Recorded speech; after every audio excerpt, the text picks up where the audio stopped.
जालना जिल्ह्यातील लघु पाटबंधारे विभागाच्या पूरसंरक्षण भिंतीच्या 7 निविदांमध्ये गैरव्यवहार झाल्याचा संशय व्यक्त करत आमदार अंबादास दानवे यांनी थेट मुख्यमंत्र्यांकडे उच्चस्तरीय चौकशीची मागणी केली आहे। 7ही निविदांमध्ये एकाच कंत्राटदाराला कामे मिळाल्याने निविदा प्रक्रियेच्या पारदर्शकतेवर प्रश्नचिन्ह उपस्थित झाला असून कंत्राटदारांमधील संगनमत आणि हेतुपुरस्पर हस्तक्षेप झाल्याचा आरोप दानवे यांनी केला आहे।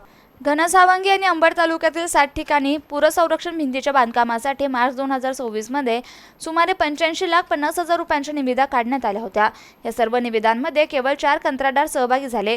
मात्र तांत्रिक मूल्यमापनात 2 कंत्राटदार 7ही निविदांमध्ये अपात्र ठरले, तर उर्वरित 2 पैकी एका कंत्राटदाराला सर्व 7 कामांचे कार्यादेश मिळाल्याचं समोर आलंय। या प्रकारामुळे निविदा प्रक्रियेत संगनमत, दिखाऊ स्पर्धा आणि नियमबाह्य हस्तक्षेप झाल्याचा संशय व्यक्त करत संपूर्ण प्रक्रिया तांत्रिक मूल्यमापन आणि कार्यादेश मंजुरीची स्वतंत्र चौकशी करण्याची मागणी अंबादास दानवे यांनी मुख्यमंत्र्यांकडे पत्राद्वारे केली आहे।